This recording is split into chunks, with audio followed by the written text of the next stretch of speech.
السلام علیکم ورحمۃ اللہ وبرکاتہ۔ کیا حال ہے دوستوں؟ امید ہے آپ سب لوگ خیریت سے ہوں گے۔ آج اس ویڈیو میں ہم آپ کو یوسف بن تاشفین کی پوری کہانی سنانے جا رہے ہیں، جنہوں نے اپنے دور میں اسپین کو فتح کیا تھا۔ تو آئیے چلتے ہیں۔ حق و انصاف کا برادر انسان جو مسلمانوں کے دلوں پر راج کرتا تھا اور ظالموں کا شکار ہونے والے مظلوموں کی حمایت بھی کرتا تھا، یہ مظلوم لوگ مختلف شہروں سے جزیرۃ الخسرا کی طرف آ رہے تھے۔ حق و انصاف اور رحمدلی کا پیکر انسان اپنے لشکر کا سالار تھا۔ ایک کھلے میدان میں اپنے لشکر کو نماز پڑھاتا تھا۔ شہر کے عوام بھی اس کی امامت میں نماز پڑھنا اپنے لیے بڑی سعادت سمجھتے تھے۔ نماز کے بعد اسلامی لشکر کا یہ سالار دور کے علاقوں سے آئے فریادوں کی بات سن کر ان کا فیصلہ کرتا یا ان کی شکایت دور کرنے کے لیے فوری حکم دیتا تھا۔ فریادی مسلم سپہ سالار کے گرد جمع تھے۔ کوئی کہتا یا امیر، میرا بھائی مسلمان ہونے کے جرم میں اتنے سال سے قید ہے، اس کو عیسائی حاکم سے آزاد کروائے۔ کوئی ہاتھ جوڑ کر باادب کھڑا ہو جاتا اور کہتا یا امیر، میرے والد کو بے گناہ قتل کر دیا گیا ہے، میرے والد کے قاتلوں کو گرفتار کر کے انہیں سزا دے۔ کبھی کوئی روتے ہوئے آتا اور کہتا، اے امیر، ظالموں نے ہماری جائیدادیں ضبط کر لی، ہمیں ہمارا حق دلائے۔ سپہ سالار سب لوگوں کی فریاد سنتا اور اپنے قریب بیٹے کاتبوں کو متعلقہ امراء یا حکام کے نام حکم نامہ لکھواتا، جس میں فریادی کی مکمل مدد کرنے کا حکم ہوتا تھا۔ سب لوگ اپنے سپہ سالار اور امیر کے حسن سلوک اور انصاف کی وجہ سے ہمیشہ اس کی لمبی عمر کی دعا کرتے تھے۔ ظالم کسی پر ظلم کرنے سے پہلے کئی مرتبہ سوچتا تھا، کیونکہ مظلوم کی فوری مدد کرنا امیر کی ترجیح ہوتی تھی۔ یہ دور انصاف اور امن کا سنہری دور تھا۔ ایک دن اسلامی لشکر کا امیر اپنی عادت کے مطابق نماز پڑھا کر اپنے خیمے کی طرف جا رہا تھا کہ راستے میں ایک بوڑھی عورت نے آگے بڑھتے ہوئے اپنے کامتے ہاتھوں سے اس کا دامن پکڑ لیا اور کہا، یا امیر، میری فریاد سنتے جانا، میری بات کو غور سے سننا۔ امیر نے ایک نظر بوڑھی عورت کی طرف دیکھا اور وہی رک گیا۔ امیر کے محافظوں نے بوڑھی عورت کو امیر کی طرف بڑھنے سے روکنے کی کوشش کی، مگر امیر نے سپاہیوں کو روک دیا اور کہا، اس بوڑھی عورت کو نہ روکو، میں اس کی فریاد ضرور سنوں گا۔ پھر امیر بوڑھی عورت کی طرف بڑھا اور کہا، اماں جان، آپ اپنا مسئلہ بتائیں۔ بوڑھی عورت نے کہا، آپ مجھے یہ بتائیں کہ میرا بیٹا کہاں ہے؟ امیر نے چہرے پر پریشانی کے اثرات لاتے ہوئے کہا، آپ کا بیٹا؟ بوڑھی عورت نے ایک زوردار خاکہ لگاتے ہوئے کہا، مجھے پتا تھا کہ آپ بھی دوسروں کی طرح مجھے پاگل کہیں گے، مگر جب تک میرے بیٹے کا علم نہ ہو جائے میں آپ کا دامن نہیں چھوڑوں گی۔ مجھے میرے بیٹے کا بتائیں کہ وہ کہاں ہے۔ بوڑھی عورت اپنے گمشدہ بیٹے کو تلاش کرنے کی فریاد کرتے ہوئے بولی، آپ کو سب پتا ہوگا، آپ چاہے تو میرے بیٹے کو فوراً ڈھونڈ سکتے ہیں۔ امیر نے پریشانی سے اپنی محافظوں کی طرف دیکھا تو انہوں نے کہا، یا امیر، یہ بوڑھی عورت نیم پاگل ہے۔ آج سے 2 سال پہلے اس کا اکلوتا بیٹا قید خانے میں فوت ہو گیا تھا، مگر اس عورت کو ابھی تک اپنے بیٹے کی موت کا یقین نہیں آ رہا۔ یہ سمجھتی ہے کہ ابھی تک اس کا بیٹا قید خانے میں ہے۔ امیر نے پوچھا، اس نے کیا جرم کیا تھا جو قید خانے میں بند کر رکھا تھا؟ سپاہی نے کہا، یا امیر، یہاں صرف مجرموں کو ہی سزا نہیں ملتی بلکہ بے قصور بھی سزا پاتے ہیں۔ اس بوڑھی عورت کا بیٹا ان 1000 نوجوانوں میں سے ایک تھا جو حق کی آواز بلند کرنے کے جرم میں قید کر لیے گئے تھے۔ بوڑھی عورت نے امیر کا دامن مضبوطی سے تھام رکھا تھا اور اب وہ روتے ہوئے ہچکیاں بھی لے رہی تھی۔ اس کی آنکھوں سے آنسو جا رہے تھے اور دل پریشان تھا۔ امیر نے سپاہی کی بات اور بوڑھی کی عورت کی ہچکیاں سنی تو اس کا دل بھر آیا اور آنکھوں سے آنسو بہہ نکلے۔ امیر نے بوڑھی عورت سے کہا، اماں جان، آپ فکر نہ کریں، اب میں آپ کا بیٹا ہوں۔ یہ کہہ کر اس نے سپاہی کو دیکھا اور کہا، ان کو نہایت عزت سے شہر کے ناظم کے پاس لے جاؤ تاکہ وہ ان کے رہنے کے لیے مناسب بندوبست کر دے اور میری طرف سے ان کو مناسب وظیفہ بھی ملتا رہے گا۔ یہ کہہ کر امیر نے بوڑھی عورت کی طرف دیکھا جس کی آنکھوں میں شفقت اور محبت کے تاثرات نظر آ رہے تھے۔ امیر نے اپنے خیمہ کی طرف قدم بڑھا دیے اور سب لوگ امیر کے الفاظ کی گونج محسوس کر رہے تھے۔ اس رحم دل اور انصاف پسند امیر کا نام یوسف بن تاشفین تھا۔ 462 میں ابو بکر بن عمر کے انتقال کے بعد مراکشی علماء کی تحریر پر برقوم نے یوسف بن تاشفین کو اپنا امیر چن لیا تھا۔ اس فیصلے کو ماننے والوں میں سابق امیر ابو بکر بن عمر کے بیٹے سیر بن ابو بکر بھی شامل تھا۔ ابو بکر بن عمر آپ کے سگے چچا تھے۔ یوسف بن تاشفین نے امیر بن کر مراد بن کی سلطنت کو ایک عظیم الشان اسلامی سلطنت بنانے کی کامیاب کوشش کی، جس وجہ سے افریقہ کے اکثر علاقے اللہ اکبر کی صداؤں سے گونجنے لگے۔ جب اندلس میں نااتفاقی کی وجہ سے مسلمانوں کی نگاہیں کسی ایسے نجات دہندہ کی منتظر تھی جو ان کو پھر سے متحد کر دے اور افریقہ پر چھائے زوال کی بادلوں کو ختم کر دے، غرناطہ، قرطبہ اور اشبیلیہ کی عظیم الشان درسگاہوں کے استاد اپنی قوم سے نا امید ہو چکے تھے۔ اموی حکومت کے زوال کے ساتھ بیلاروم کی دوسری جانب ایک نئی طاقت میدان میں آ رہی تھی۔ 5ویں صدی کے دوران میں اسلام کے مبلغین کی کوشش اور محنت سے افریقہ کے بربروں میں سے ایک جنگجو قبیلہ مسلمان ہو گیا تو انہوں نے مرابطین نامی ایک مسلمان سلطنت قائم کر لی۔ ابو بکر بن عمر اس سلطنت کے پہلے امیر مقرر ہوئے۔ ابو بکر بن عمر بہت نیک، پرہیزگار اور تقوی والے انسان تھے۔ ان کی اپنی خوبیوں کی بدولت انہیں مرابطین کا اول امیر چنا گیا تھا۔ ان کی دینداری سے مراکش کے دوسرے قبائلی علاقے جو پہلی صدی ہجری میں مسلمان ہوئے تھے انہوں نے بھی انہیں اپنا امیر مان لیا، مگر الجزائر سے لے کر تنجا کے بربر قبائل افریقہ میں کسی طاقتور سلطنت کو اپنی آزادی کے لیے خطرہ سمجھتے تھے۔ ان میں جو مسلمان تھے ان کے سردار اور امیر بھی اپنی الگ شناخت کو اسلامی مملکت بنانے کے لیے تیار نہیں تھے۔ جب امیر مرابطین ابو بکر بن عمر نے سب کو اکٹھا کرنے کی کوشش کی تو یہ سب مرابطین کے خلاف متحد ہو گئے، جو غیر مسلم افریقی قبائل اسلام کے پھیلنے کو اپنے لیے خطرہ سمجھتے تھے۔ وہ بھی ساتھ مل بیٹھے اور صحراؤں، پہاڑوں اور جنگلوں سے باہر نکل کر افریقی ساحل کے ساتھ بسے پر امن شہروں اور بستیوں میں گھس گئے، جہاں انہوں نے خوب جی بھر کر لوٹ مار اور قتل و غارت کا طوفان برپا کر دیا۔ بربر قبائل نے ان کی حمایت کی اور اس خانہ جنگی میں ان کا بھرپور ساتھ دیا۔ یہ دور نہایت پریشان کور اور دین اسلام کے لیے باعث فکر تھا۔ یہ ایسا نازک دور تھا جب مسلمانوں کو پختہ یقین اور تقوی والے سپہ سالار کی ضرورت تھی، جو قرآن اور سنت کے بنائے راستے پر چل کر اپنا کردار ادا کر سکے۔ اس نازک وقت میں جب امیر مرابطین ابو بکر بن عمر فوت ہو گئے تو مسلمانوں کو ایسے سپہ سالار کی ضرورت تھی جو ایک ہاتھ میں قرآن مجید اور دوسرے ہاتھ میں تلوار تامے مسلمانوں کی حقوق کے لیے جہاد کرے۔ اس موقع پر یوسف بن تاشفین کو مرابطین کا امیر چن لیا گیا، جس کی سب لوگوں نے حمایت کی۔ یوسف بن تاشفین کا چناؤ دشمنوں کے لیے موت کا پیغام اور عالم اسلام کے لیے بہترین تھا۔ افریقہ کے جہالت زدہ علاقوں میں اسلام کی شمع روشن کرنے والے اس کے قریبی دوست تھے۔ مرابطین کا امیر اور فوج کا سپہ سالار مقرر ہونے کے بعد یوسف بن تاشفین نے ایسے اقدام کیے جن کی وجہ سے اس کو شاندار کامیابیاں حاصل ہوئی اور بہت جلد مرابطین ایک طاقتور سلطنت کے طور پر سامنے آیا۔ مگر یہ کامیابیاں اس کی زندگی کا مقصد نہیں تھی، بلکہ ان سے بڑھ کر ایک بہت بڑا کام تھا، جو کہ باطنی اور انتہا پسند افریقی لوگوں کی دور دراز علاقوں میں سے ڈھونڈنا اور انہیں اسلام کے روشن پہلو کے بارے میں بتانا تھا۔ پورے افریقہ کے جنگلوں، پہاڑوں، صحراؤں اور بحر روم کے ساحل پر بھی بربری قبضہ تھا۔ یورپ اور افریقہ کے بیشتر علاقے ان کی لوٹ مار سے محفوظ نہیں تھے۔ افریقہ کے ساحل پر کئی چھوٹی بندرگاہیں اور بحر روم کے اکثر ٹاپو ان کے قبضے میں تھے۔ ان سب کی تمام بری حرکتوں کو ختم کرنے کے لیے یوسف بن تاشفین نے ایک جنگی بحری بیڑا تیار کرنے کا سوچا۔ ابو بکر بن عمر کے بعد مسلمانوں کو یوسف بن تاشفین کی صورت میں عظیم سپہ سالار مل گیا تھا۔ امیر مرابطین بننے کے بعد یوسف بن تاشفین نے اپنے چچا ابو بکر بن عمر کے عزم کو پورا کرنے کا سوچا اور افریقہ کو ایک عظیم اسلامی سلطنت بنانے کی کوشش تیز کر دی۔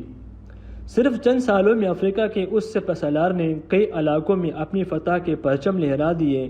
یہ کامیابی صرف یوسف بن تاشفین ہی کے حصے میں آئی۔ افریقہ کے تاریخی علاقوں میں اللہ اکبر کی صدائیں گونجنے لگی۔ جو لوگ برائیوں کو اپنے لیے اچائی سمجھتے تھے انہوں نے تمام برائیوں سے توبہ کر لی۔ جب یوسف بن تاشفین نے اپنی کامیاب حکمت عملی سے بگڑتے ہوئے حالات پر قابو پا لیا تو اشبیلیہ کے بادشاہ معتمد نے الفانسو کے خلاف لڑنے کے لیے امیر یوسف کی مدد حاصل کرنے کا فیصلہ کر لیا۔ چونکہ الفانسو عیسائی بادشاہ تھا، اشبیلیہ کے مسلمانوں کا ایک بڑا وفد یوسف بن تاشفین کی خدمت میں حاضر ہوا۔ اس وفد میں اندلس کے شہروں کے بڑے بڑے عالم استاد اور سیاستدان شامل تھے۔ انہوں نے عیسائیوں کے مظالم کی بھرپور منظر کشی کرتے ہوئے اپنا دکھ سنایا۔ یوسف بن تاشفین نے اپنی تلوار کو فضا میں بلند کر کے قسم کھائی کہ وہ بہت جلد اپنے مسلمان اندلسی بھائیوں پر کیے گئے تمام مظالم کا بدلہ لے گا۔ وفد کے تمام لوگ نہایت مطمئن ہو کر واپس اندلس چلے گئے۔ یوسف بن تاشفین نے تلوار کو فضا میں لہرا کر جو قسم کھائی تھی، وقت آنے پر اس کو ہر حال میں پورا کیا۔ جہاد میں شریک ہونے کا عام اعلان کر دیا گیا، جس کے نتیجے میں ہزاروں لوگ ایک جگہ جمع ہو گئے۔ اس لشکر کے پاس صرف 400 جہاز تھے۔ ان جہازوں میں جتنی فوج جا سکتی تھی اس کو آگے بھیج دیا گیا۔ جب جہازوں نے فوج کو جزیرۃ الخضر میں اتار دیا تو انہیں فوراً خالی واپس آنے کا حکم دے دیا گیا۔ جب دوسری بار جہاز فوجیوں کو لے کر گئے تو ان کی تعداد 17,000 تھی۔ جب جزیرۃ الخضر سے امیر یوسف بن تاشفین روانہ ہوا تو ہر جگہ اس کا شاندار استقبال کیا گیا۔ جب اشبیلیہ کا مرکزی دروازہ آیا تو اشبیلیہ کے بادشاہ معتمد نے اس کا نہایت پرطباق استقبال کیا۔ رات خاصی گہری ہو چکی تھی، اس لیے یوسف بن تاشفین نے شہر سے باہر رات بسر کرنے کا فیصلہ کیا، کیونکہ اس نے سوچا لشکر اس وقت شہر سے گزارے گا تو اس کے متعلق کی غلط فہمیاں پیدا ہوں گی۔ لوگ یہ سمجھیں گے کہ افریقہ کا حاکم ان کے شہر پر قبضہ کرنے آیا ہے، اس لیے اسی میں بہتری تھی کہ وہ شہر کے باہر رک جائے اور اپنا مقصد پورا کر کے واپس چلا جائے۔ بادشاہ معتمد نے امیر یوسف بن تاشفین اور اس کے سپاہیوں کو شاندار کھانا پیش کیا اور تمام سپاہیوں کو قیمتی تحائف بھی دیے۔ جب ساری فوج ایک جگہ جمع ہو گئی تو اس کی تعداد 20,000 کے قریب ہو گئی تھی۔ ساری فوج کا سپہ سالار یوسف بن تاشفین خود تھا، جو فوج کو لے کر آگے بڑھ گیا۔ جب عیسائی بادشاہ الفانسو کو اسلامی لشکر کی آمد کا علم ہوا تو وہ قسطلہ کا محاصرہ کرنے میں مصروف تھا۔ اس نے سر قسطلہ کا محاصرہ ادھورا چھوڑا اور اپنی ریاست کے تمام سرداروں کو حکم دیا کہ وہ سب اپنی اپنی فوج کو لے کر فوراً تلیتلا پہنچ جائیں۔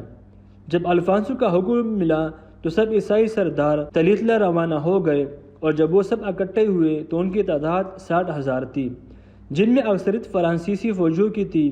الفانسو فوراً زولاکا کی جانب بڑھا، جہاں یوسف بن تاشفین پہلے سے موجود تھا۔ فجر کی نماز پڑھ کر سیر بن ابو بکر لشکر کے پڑاؤ میں داخل ہوا اور اندر آتے ہی جلدی سے گھوڑے سے نیچے اتر گیا۔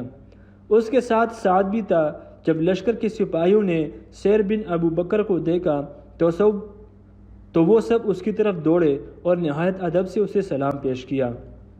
سیر بن ابو بکر نے سلام کا جواب ہاتھ ہلا کر دیا اور ایک سپاہی سے پوچھا، امیر یوسف کہاں تشریف فرما ہیں؟ سپاہی نے نہایت ادب سے کہا، محترم آئیے، میں آپ کو امیر محترم کے خیمے تک لے جاتا ہوں۔ سیر بن ابو بکر نے سعد کا ہاتھ تھاما تھا اور سپاہیوں کے آگے چلنے کا کہا اور وہ خود اس کے پیچھے چل پڑے۔ عبد المنم کا بیٹا سعد اپنے والد کی طرح نہایت بہادر اور دیندار انسان تھا۔ عبد المنم کو قید کر لیا گیا تھا اور اس کی بیوی نے اپنے بیٹے کی نہایت دلیرانہ سے پرورش کی تھی۔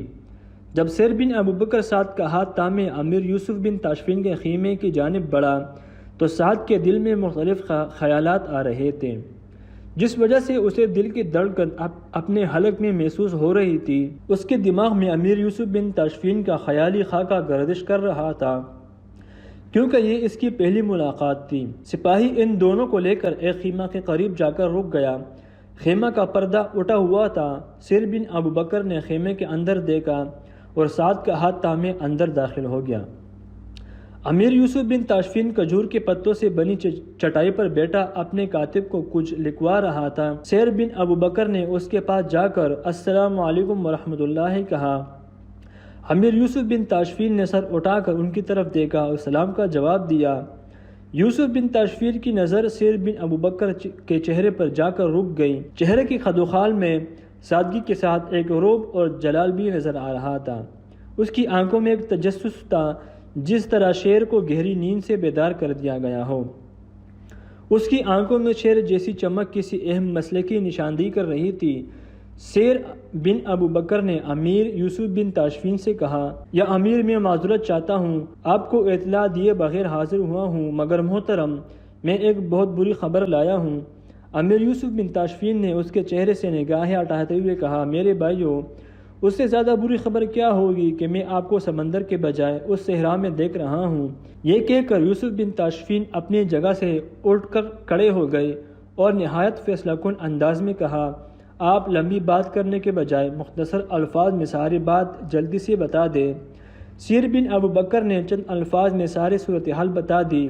سعد اس وقت امیر یوسف بن تاشفین کا صبر اور سکون دیکھ کر حیران کھڑا تھا، کیونکہ سیر بن ابو بکر کی بات سن کر امیر یوسف کا چہرہ کسی بھی پریشانی سے خالی تھا۔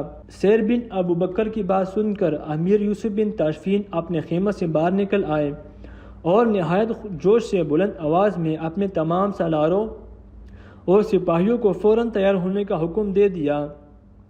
جو چہرہ چند لمحے پہلے نہایت پرسکون اور شفیق تھا، وہی چہرہ اب کڑکتی بجلیوں کا منظر پیش کر رہا تھا۔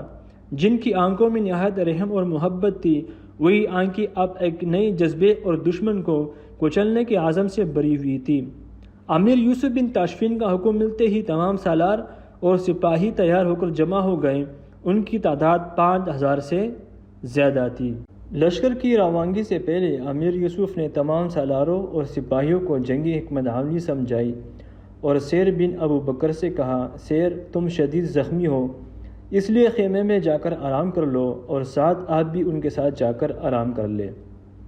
سیر بن ابو بکر نے نہایت جذبے سے کہا، یا امیر میرا زخم بہت معمولی ہے، اب میں خود کو بہتر محسوس کر رہا ہوں۔ سعد بھی اس موقع پر بولا، جی محترم، میں نہ تو زخمی ہوں اور نہ ہی مجھے کسی قسم کی تھکاوٹ محسوس ہو رہی ہے، میں آپ کے ساتھ چلنے کو تیار ہوں۔ سیر بن ابو بکر نے امیر یوسف بن تاشفین کو سعد کے متعلق بتا دیا تھا، مگر اس نے محسوس کیا کہ امیر یوسف نے سعد کی طرف توجہ نہیں دی۔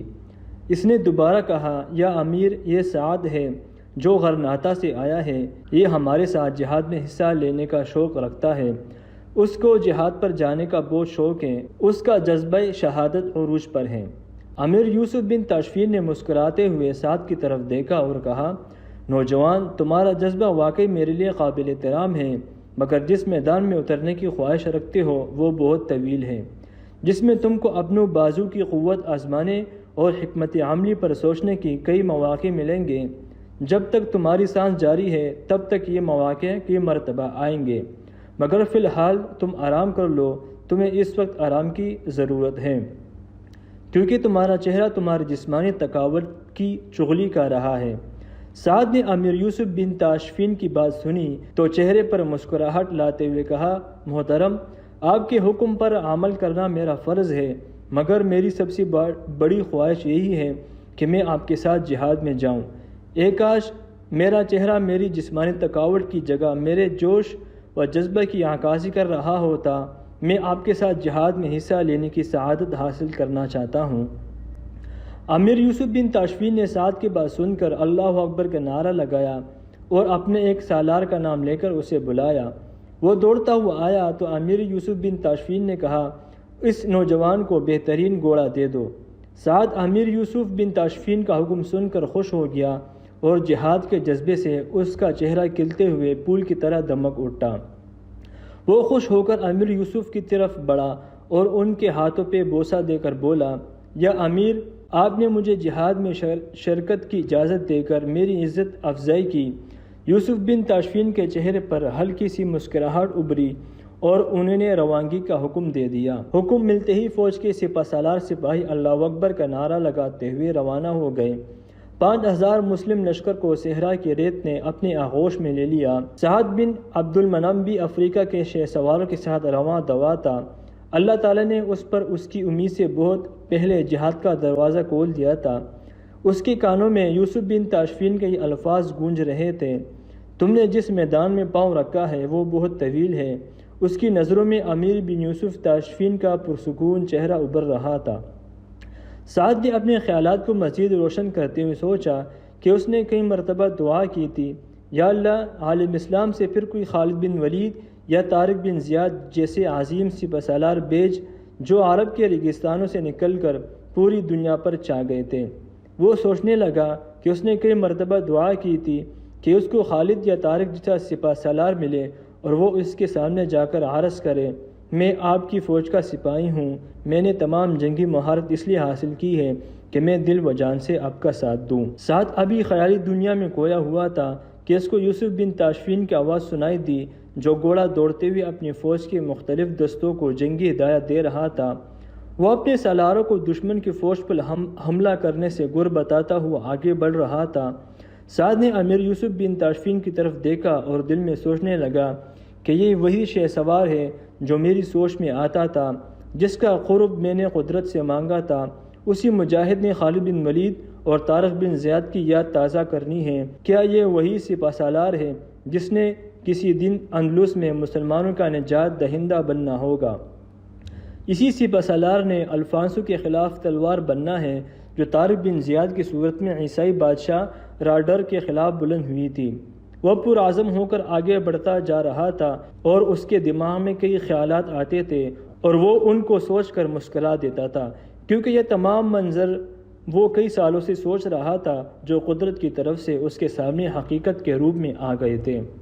سعد نے ایک بار پھر گھوڑا دوڑاتے ہوئے امیر یوسف بن تاشفین کی جانب دیکھا اور دل میں دعا کی، اے مالک دو جہاں، امیر مرابطین کو ہمت اور زندگی عطا فرما، آمین۔ افریقہ کی ایک طاقتور سلطنت نہ صرف اندلس کے مسلمانوں کی حمایت کرے بلکہ وہ یورپ کی ایسی تمام سلطنت کو منہ توڑ جواب دے جو عالم اسلام کے خلاف صلیب کے جھنڈے تلے اکٹھے ہو گئے ہیں۔ اب زلاقہ کے میدان میں ایک طرف امیر یوسف بن تاشفین اپنے جانثاروں کے ساتھ کھڑا تھا اور دوسری جانب الفانسو سبیلی لشکر کے آگے کھڑا ہو کر اپنی قوت پر مغرور تھا۔ یوسف بن تاشفین نے اسلامی جھنڈا بلند کرتے ہوئے الفانسو کو پیغام بھیجا کہ وہ اپنے ساتھیوں سمیت مسلمان ہو جائے یا جزیہ ادا کرنا قبول کر لے، مگر یوسف بن تاشفین کے پیغام کا جواب دیتے ہوئے اس نے کہا، اندلس کے دوسرے مسلمان بادشاہ مجھے خراج دیتے ہیں مگر تم باہر سے آ کر مجھ سے جزیہ مانگ رہے ہو۔ یہ کیسے ہو سکتا ہے کہ میں تم کو ادائیگی کروں، بلکہ میرے پاس دنیا کی سب سے بڑی اور طاقتور فوج ہے جو تمہیں تمہارے ساتھیوں سمیت ختم کر دے گی۔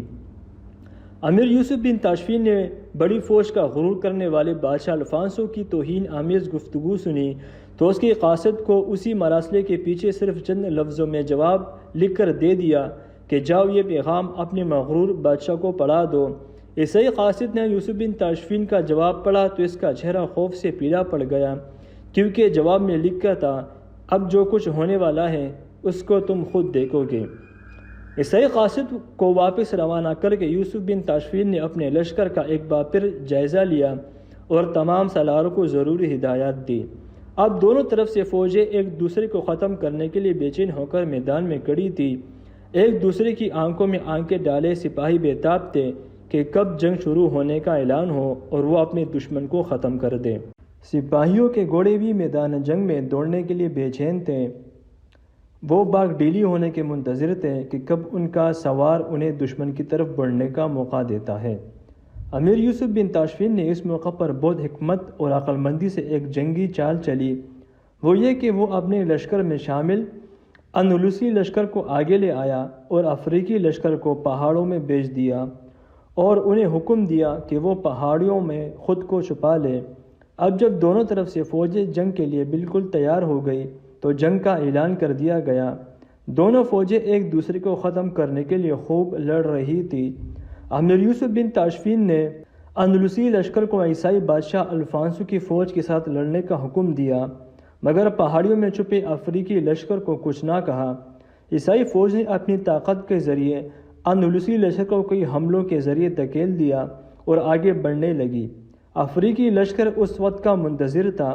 اس نے اپنے امیر یوسف بن تاشفین کی جنگی حکمت عملی کے مطابق یکدم عیسائیوں پر حملہ کر دیا۔ اس اچانک حملے سے بادشاہ الفانسو کی فوج سنبھل نہ سکی اور شام سے پہلے ہی ان کے پاؤں اکڑ گئے۔ الفانسو کی فوج کو اپنی موت صاف نظر آ رہی تھی، اس لیے وہ میدان چھوڑ کر اپنی جان بچانے کے لیے دوڑ پڑی۔ حالانکہ یوسف بن تاشفین کی فوج کی نسبت الفانسو کی فوج کئی گنا زیادہ تھی۔ 60,000 سے زیادہ عیسائی فوج کے مقابلے میں صرف 20,000 کا مسلمان لشکر تھا جو کہ 3 عیسائیوں کے مقابلے میں ایک مسلمان بنتا ہے۔ مسلمان لشکر کی نسبت الفانسو کی فوج بھاری جنگی اسلحہ اور تجربہ کار سپاہیوں پر مشتمل تھی، جبکہ مسلمان فوج میں زیادہ نوجوان سپاہی تھے جن کے پاس مکمل جنگی سامان بھی نہیں تھا۔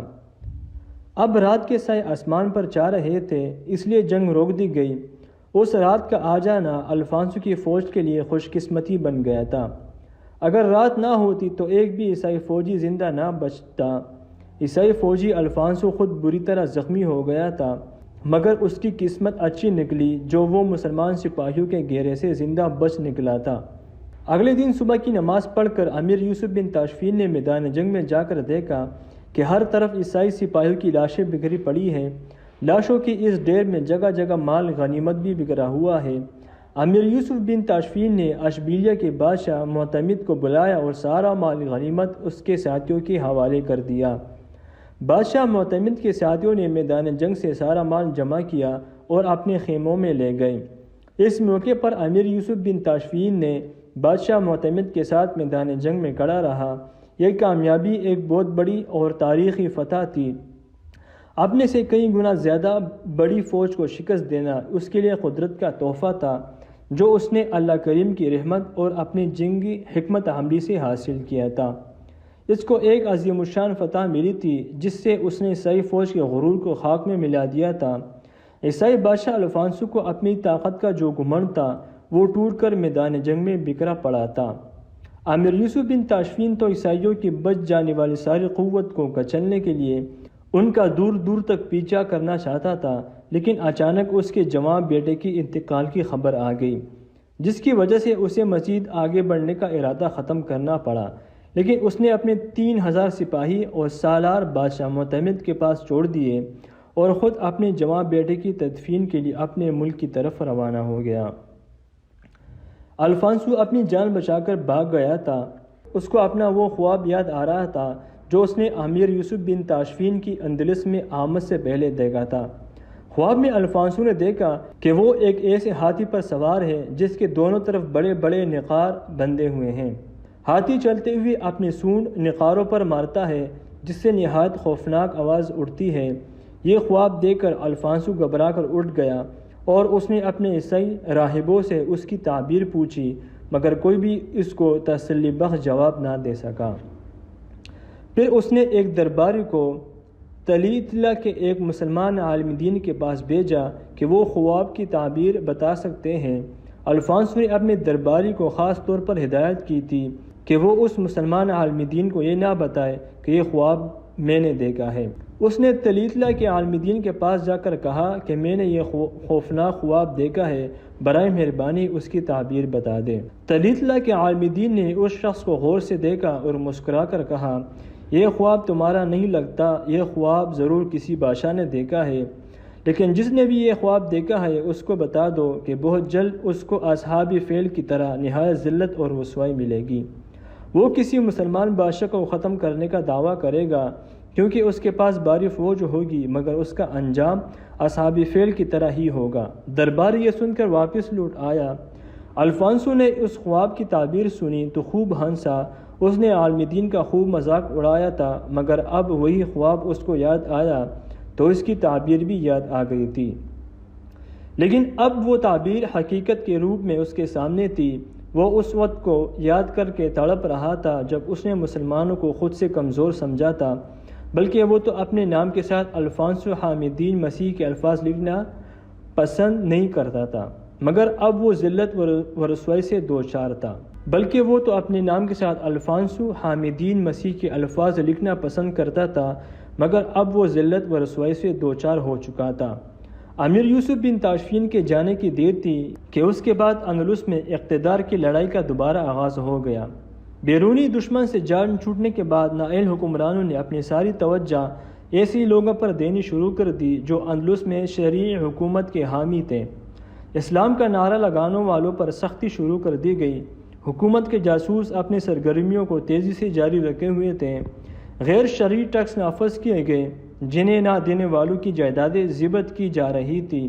حکمرانوں نے اپنی سلطنتوں میں ایسے مبلغ جمع کر لیے تھے جو ان کے اشارے پر علماء حق کے خلاف فتوے دیتے تھے۔ اس برے دور میں چند لوگ امید کی روشنی دیکھ رہے تھے۔ حکمرانوں کا ظلم سہنے کے ساتھ ساتھ ان کا جوش و جذبہ اپنی عروج پر تھا۔ امیر یوسف بن تاشفین کے ہاتھوں زلاقہ میں شکست کھانے کے بعد عیسائیوں کی نیندیں اٹھ چکی تھی۔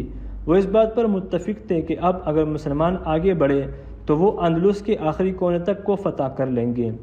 اس حوالے سے کوئی بھی مسلمان لشکر کا مقابلہ کرنے کی غلطی نہیں کرے گا، کیونکہ اس طوفان کا مقابلہ کرنے سے ان کا اپنا نام و نشان مٹ جانے کا خطرہ تھا۔ مگر امیر یوسف بن تاشفین کے بیٹے کی اچانک وفات کے بعد امیر یوسف کا واپس چلے جانا ان کے لیے خوشی کا باعث تھا، جس سے ان کے حوصلے ایک مرتبہ پھر بلند ہو چکے تھے۔ عیسائی بادشاہ الفانسو سے اتحادی کے بعد اشبیلیہ اور جنوبی مغربی حصے کی دوسری سلطنتوں پر حملہ کرنے کے بجائے جنوبی مشرقی حصے پر اپنی طاقت جمع کرنے لگا، اور وہ خوب و جوش و خروش سے ایک بار پھر مسلمانوں سے ٹکر لینے کی تیاری شروع کر دی۔ عیسائیوں نے حصن اللیث کو اپنی سازشوں کا مرکز بنا لیا تھا، جہاں پر ابھی تک بادشاہ الفانسو کی سپہ سالار الوار فائز کا قبضہ تھا۔ حصن اللیث کا قلعہ لورفا اور مرسیہ کے درمیان ایک اونچے پہاڑ کی چوٹی پر تھا۔ اس قلعے کی خصوصیت یہ تھی کہ یہ اس قدر مضبوط اور اونچا تھا کہ اس کے مٹھی بھر سپاہی کسی بھی بڑی فوج کا مقابلہ کر سکتے تھے۔ اس کا رقبہ اس قدر وسیع تھا کہ 13-14 ہزار سپاہی یہاں پر آسانی سے رہ سکتے تھے۔ عیسائی بادشاہ الفانسو اور اس کے ساتھی بادشاہوں نے اپنی فوج کو نئے سرے سے تیار کیا اور اس کے بہترین دستے کو اس قلعے میں بھیج دیا۔ حصن اللیث کے سپاہی زلاقہ میں ذلت آمیز شکست کا بدلہ لینے کے لیے ارد گرد کے علاقوں میں جاتے اور خوب لوٹ مار کرنے کے ساتھ قتل و غارت کا طوفان برپا کر دیتے۔ ان عیسائیوں نے نہ صرف چند ہفتوں میں قلعہ کے آس پاس کے تمام مسلمان آبادیوں کو جا کر رکھ دیا تھا، بلنسیہ کے مسلمان جو کافی عرصے سے قسطلہ کے سپاہیوں کا ظلم برداشت کر رہے تھے، ان کو اب ایک نئی مصیبت کا سامنا کرنا پڑ گیا تھا۔ زلاقہ میں شکست کے بعد جب قسطلہ کے فوجی بلنسیہ سے نکلی تو وہاں کے رہنے والے یحییٰ القادر سے نجات حاصل کرنے کا سوچنے لگے۔ یحییٰ نے عیسائی بادشاہ الفانسو کا ساتھ چھوڑ کر قبنیتور کو اپنا سرپرست مان لیا تھا، اور قبنیتور نے تجربہ کار ڈاکوؤں اور لٹیروں کے ساتھ مل کر قسطلہ کی فوج کی جگہ لے لی تھی۔ وہ یحییٰ سے 6000 اشرفی روزانہ لیتا تھا اور اس کی فوج کو بلنسیہ میں لوٹ مار اور قتل و غارت کی مکمل آزادی تھی۔ اب المریہ، مرسیہ اور دوسری چھوٹی ریاستوں کے لوگ نااہل مسلمان حکمرانوں کے پاس پہنچے، مگر ان میں زیادہ ایسے تھے جو جنگ کے بجائے الفانسو بادشاہ سے دوستی کرنے کے حق میں تھے۔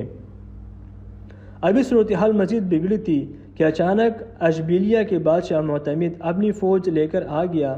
اندلس کے جنوبی مشرقی علاقے کے تباہ شدہ لوگوں کو محسوس ہوا کہ جیسے اللہ کریم نے ان کی فریاد سن لی ہے، مگر معتمد نے قرطبہ کی سرحد پار کر کے حصن اللیث جانے کے بجائے لورقہ جانے کا ارادہ کر لیا۔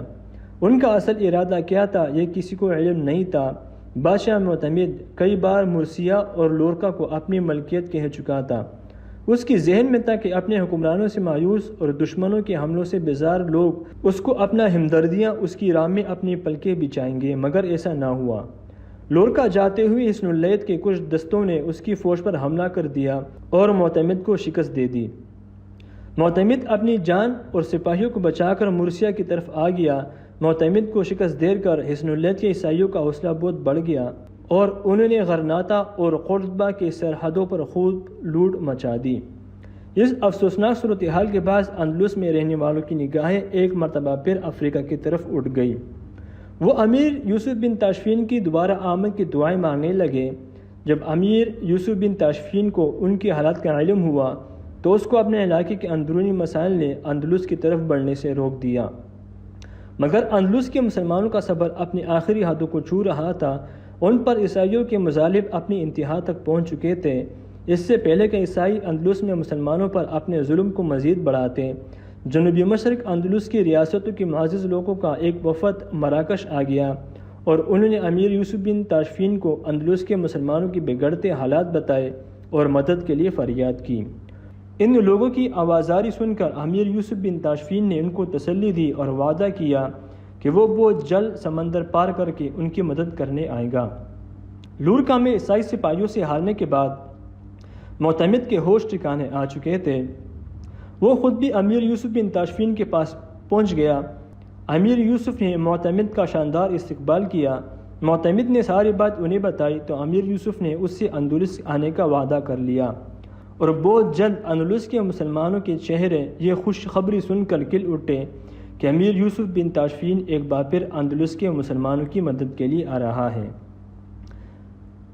پھر جلد ہی وہ دن آ پہنچا کہ جب امیر یوسف اپنی فوج کے ساتھ اندلس پہنچ گئے۔ امیر یوسف بن تاشفین کی آمد سن کر عیسائی سپاہی قلعہ میں بند ہو گئے۔ امیر یوسف بن تاشفین نے وہاں ان کا محاصرہ کر لیا۔ اسی دوران اس کو یہی فکر تھی کہ وہ بہت جلد قلعے کو فتح کر لے، مگر اپنی مددگار بادشاہوں کی لاپرواہی دیکھ کر اسے دلی دکھ ہوتا تھا۔ اندلس کے عوام اس بات کو خوب جانتے تھے کہ ان کے بادشاہ تو خوب عیش کر رہے ہیں، مگر افریقہ سے ان کی مدد کرنے والا مہمان کتنا ایماندار، پرہیزگار اور عبادت گزار ہیں۔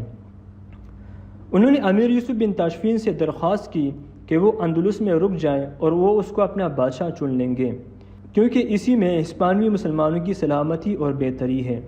امیر یوسف تاشفین نے اندلس کے مسلمانوں کی بات سنی تو اس کا دل عجیب مشکل میں پڑ گیا کہ کیا مسلمانوں کی سلامتی کے لیے اس کا ہونا ضروری ہے۔ امیر یوسف بن تاشفین اسی سوچ میں ڈوبا تھا کہ اس کو اطلاع ملی کہ غرناطہ کا قاضی ابو جعفر آیا ہے۔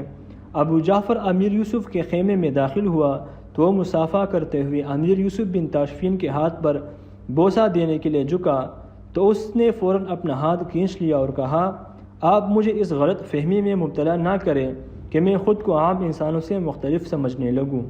ابو جعفر اس جواب کو سن کر بہت حیران ہوا اور اس نے اندلس کے مسلمانوں کی بے بسی اور عیسائی بادشاہ الفانسو کے ظلم کی انتہا بیان کی تو امیر یوسف بن تاشفین کو شدید دکھ ہوا۔ ابو جعفر نے کہا، یا امیر، ہم آپ کی خدمت میں حاضر ہیں، ہماری قوم کی آخری امید آپ ہیں، ہمیں تباہی اور بربادی نے چاروں طرف سے گھیر رکھا ہے، جو زمین ہماری جنت تھی وہی ہمارے لیے تنگ کر دی گئی ہے۔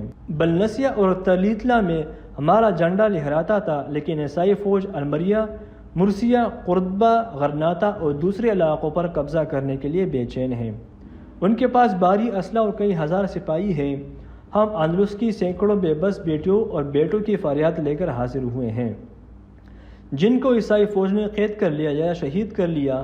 ان بیٹیوں کو بازاروں میں بیچا جا رہا ہے۔ آپ کی آمد سے ہمیں یقین ہو گیا کہ اندلس کی فضا میں اللہ اکبر کے صدائیں بلند ہوگی۔ آپ کو ہماری مدد کے لیے میدان میں آنا ہوگا، کیونکہ اندلس کا ہر مسلمان آپ کی راہ دیکھ رہا ہے۔ ابو جعفر نے بات ختم کی تو وفد کے دوسرے علماء نے ابو جعفر کی بات کی پرزور تائید کی، لیکن امیر یوسف بن تاشفین تمام باتیں سن کر سر جھکا کر بیٹھا تھا۔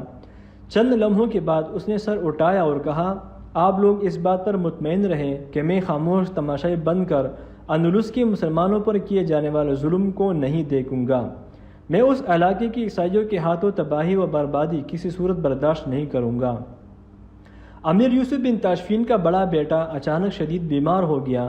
وقت کے ساتھ ساتھ بیماری شدید ہو رہی تھی، جس وجہ سے امیر یوسف بن تاشفین کو فکر ہو گئی۔ اگلے دن بیماری میں کمی کے بجائے تیزی آ چکی تھی۔ پھر دوپہر کے وقت شدید بخار کی وجہ سے وہ بے ہوش ہو گیا۔ امیر یوسف بن تاشفین شدید پریشانی کی حالت میں اپنے بیٹے کے سرہانے بیٹا قرآنی آیات پڑھ رہا تھا۔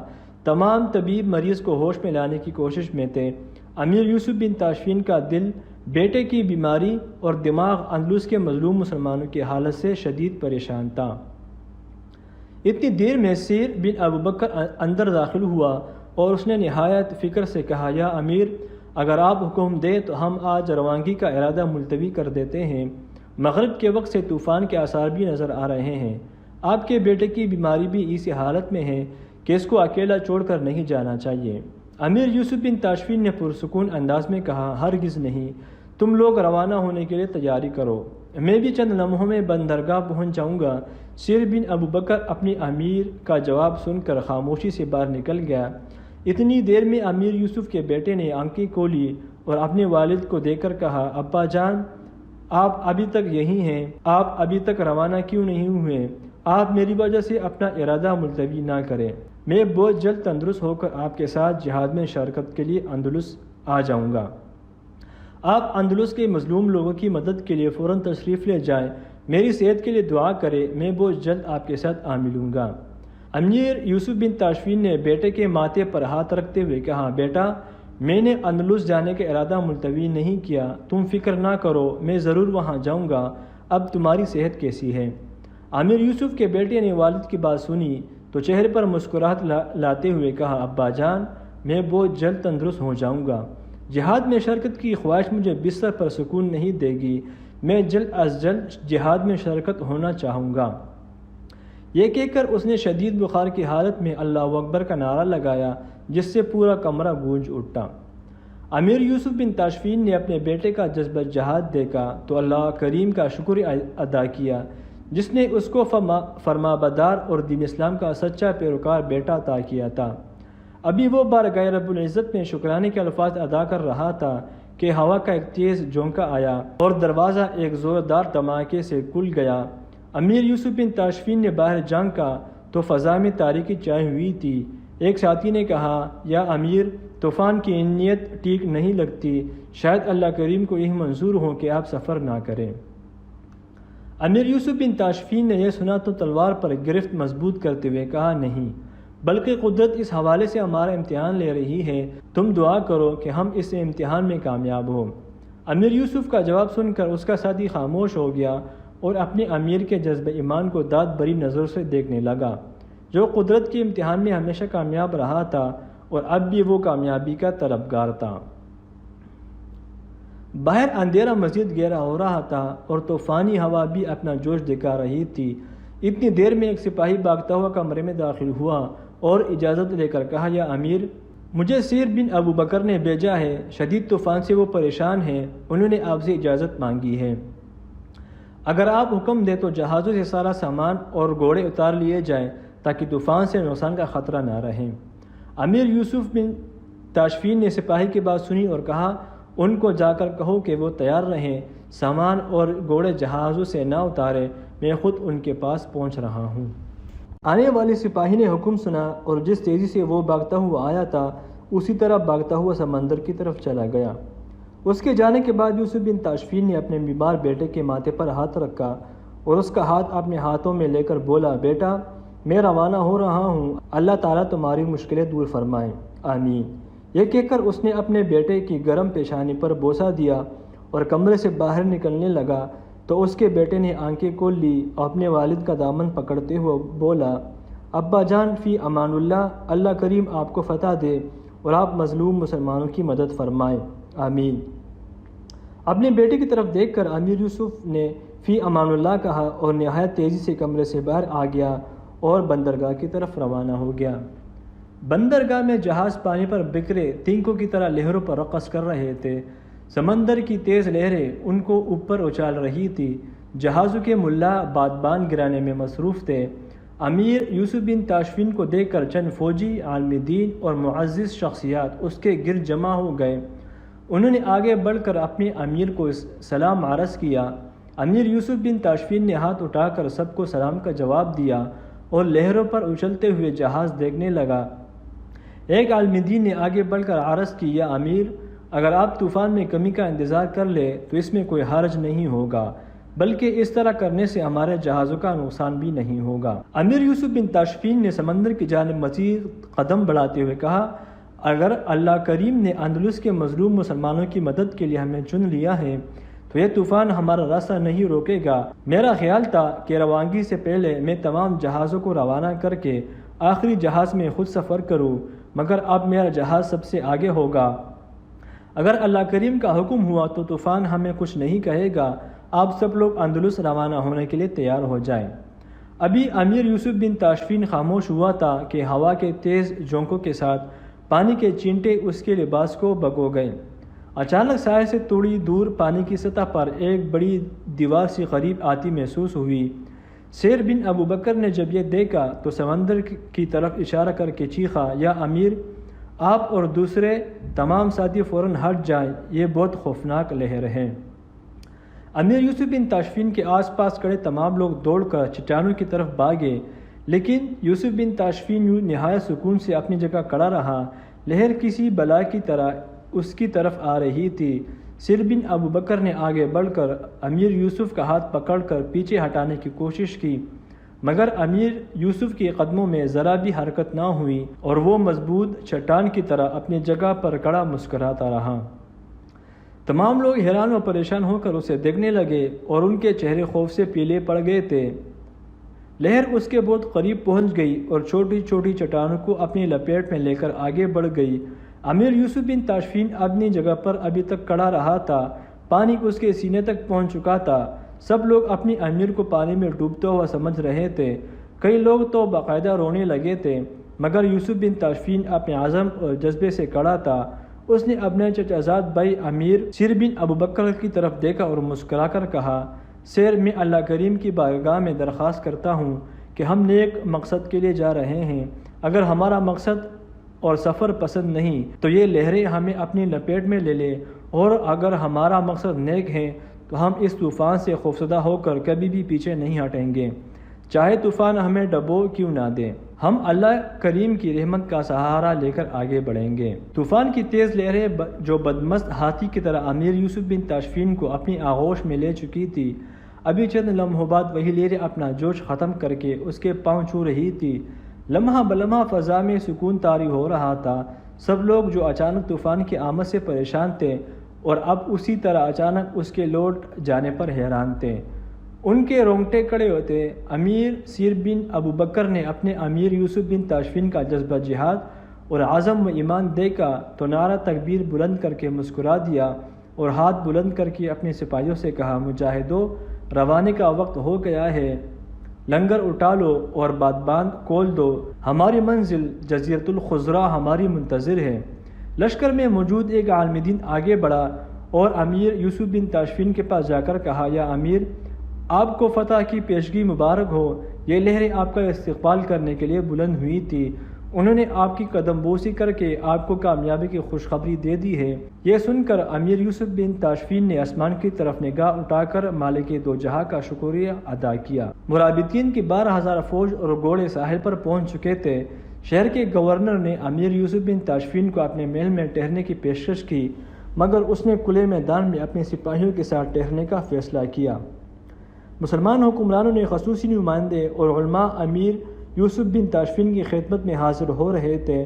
جب کبھی ان کو موقع ملتا تو اپنے حکمرانوں کے خلاف شکایت کرنے لگ جاتے، مگر یوسف انہیں کہتا، میں تمہارے حکمرانوں کے جھگڑے ختم کروانے نہیں آیا، بلکہ اگر ہو سکے تو مجھے جنگی مشورے دو، میں انہیں تسلی سے سنوں گا۔ تمہارے حکمرانوں کی نیک نیتی اور بدنیتی کا اندازہ بہت جلد میدان جنگ میں ہو جائے گا۔ میدان جنگ میں کوٹے اور کورے سکے کا پتہ چل جائے گا۔